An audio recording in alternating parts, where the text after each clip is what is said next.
Assalamualaikum warahmatullahi wabarakatuh. Perkenalkan, saya Aldi Rahmat Widianto, NIM 19463.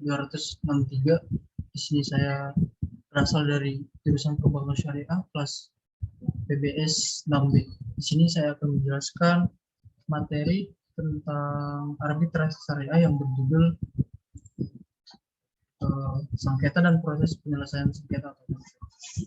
Yang pertama di sini saya akan menjelaskan mengenai pengertian sengketa, kemudian cara penyelesaian sengketa, dan cara penyelesaian sengketa dalam hukum Islam.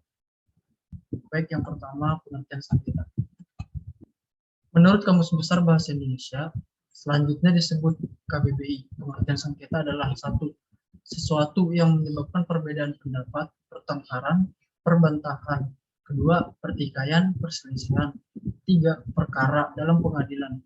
Sengketa adalah kondisi di mana pihak yang merasa dirugikan oleh pihak lain, yang kemudian pihak tersebut menyampaikan ketidakpuasan tersebut kepada pihak kedua. Apabila suatu kondisi menunjukkan perbedaan pendapat, maka terjadilah apa yang dinamakan sengketa tersebut.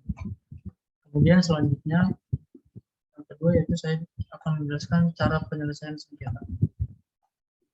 Pertama, melalui litigasi. Litigasi sendiri adalah proses gugatan atas suatu konflik yang diritualisasikan untuk menggantikan konflik sesungguhnya, di mana para pihak yang memberikan kepada seorang pengambil keputusan dua pilihan yang bertentangan. Litigasi merupakan proses yang sangat dikenal oleh para lawyer dengan karakteristiknya. Dengan karakteristik ada pihak ketiga yang mempunyai kekuatan untuk memutuskan solusi di antara para pihak yang bersengketa. Kemudian ada penyelesaian sengketa melalui pengadilan yang diatur dalam Undang-Undang Kekuasaan Kehakiman, Undang-Undang Nomor 48 Tahun 2009, dan Undang-Undang Peradilan Umum Nomor 2 Tahun 1986, Jo Undang-Undang Nomor 8 2004, Undang-Undang 49 2019. Peradilan umum meliputi pengadilan negeri, pengadilan tinggi, dan Mahkamah Agung. Pengadilan negeri bertugas dan berwenang memeriksa, mengadili, memutuskan, dan menyelesaikan perkara perdata dan pidana tingkat pertama. Putusan pengadilan mempunyai kekuatan hukum yang pasti, bersifat final, menciptakan kepastian hukum dengan posisi para pihak menang atau kalah, win and lose position, dan dapat dipaksakan pelaksanaan putusannya apabila pihak yang kalah tidak mau melaksanakan isi putusan pengadilan. Kemudian yang selanjutnya yaitu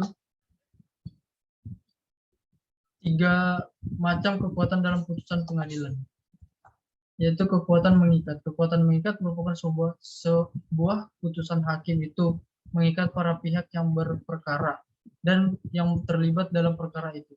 Para pihak harus tunduk dan menghormati putusan hakim tersebut. Putusan hakim yang telah memperoleh kekuatan hukum tetap tidak dapat diubah sekalipun oleh pengadilan yang lebih tinggi, kecuali upaya hukum yang luar biasa. Terdapat dua putusan mengikat para pihak, yaitu mengikat dalam arti positif, yakni apa yang telah diputus oleh hakim harus dianggap benar. Mengikat dalam arti negatif, yakni hakim tidak boleh memutus lagi perkara yang pernah diputus sebelumnya antara pihak yang sama. Baik, di sini saya akan menjelaskan melalui non-litigasi. Pengertian non-litigasi. Non-litigasi merupakan kebalikan dari litigasi atau argumen analogium. Suatu penyelesaian sengketa yang dilakukan di luar pengadilan dengan mengutamakan proses perdamaian dan penangkalan sengketa dengan melakukan upaya perancangan kontrak yang baik.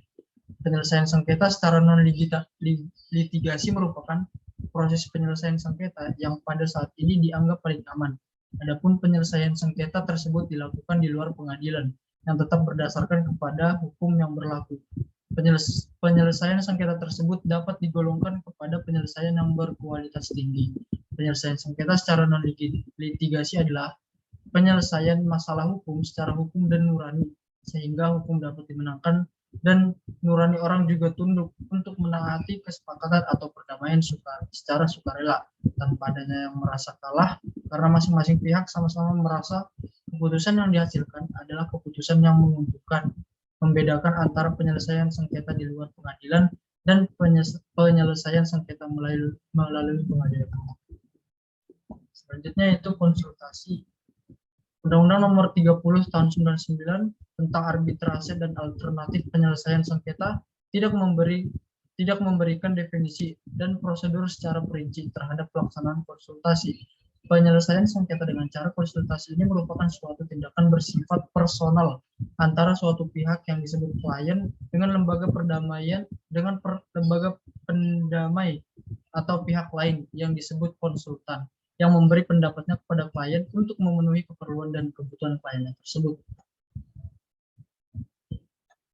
Selanjutnya itu negosiasi. Menurut Suyut Margono, sebagaimana yang dikutip oleh Jimmy Jose sendiri, negosiasi adalah komunikasi dua arah yang dirancang untuk mencapai kesepakatan pada saat kedua belah pihak memiliki berbagai kepentingan yang sama maupun yang berbeda.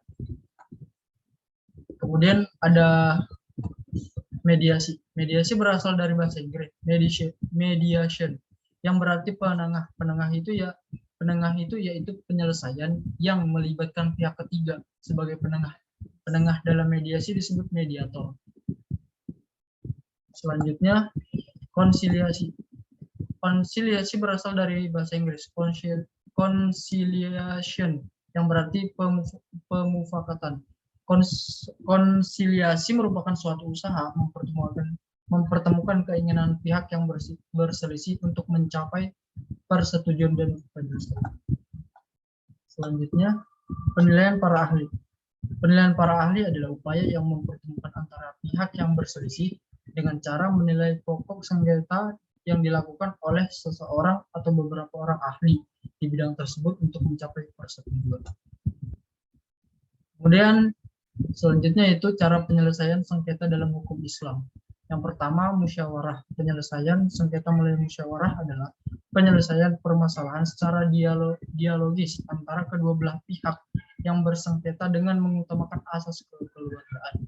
Yang kedua yaitu dengan mediasi atau perdamaian. Mediasi yang berarti islah atau perdamaian. Secara etimologis, mediasi berasal dari bahasa Latin, median, yang berarti berada di tengah. Dalam Kamus Besar Bahasa Indonesia, mediasi diartikan sebagai proses pengikutsertaan pihak ketiga dalam menyelesaikan suatu perselisihan sebagai nasihat.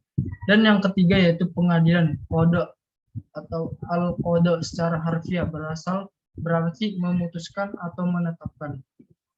Menurut istilah fikih, kata ini berarti menetapkan hukum syara pada suatu peristiwa atau sengketa untuk menyelesaikannya secara adil dan mengikat.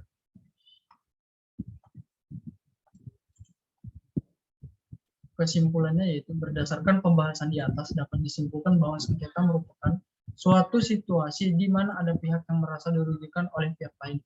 Kemudian pihak tersebut menyampaikan ketidakpuasan ini kepada pihak kedua. Jika suatu situasi menunjukkan perdebatan pendapat, maka terjadilah sebuah sengketa. Mungkin demikian yang dapat saya sampaikan, kurang lebihnya mohon maaf. Assalamualaikum warahmatullahi wabarakatuh.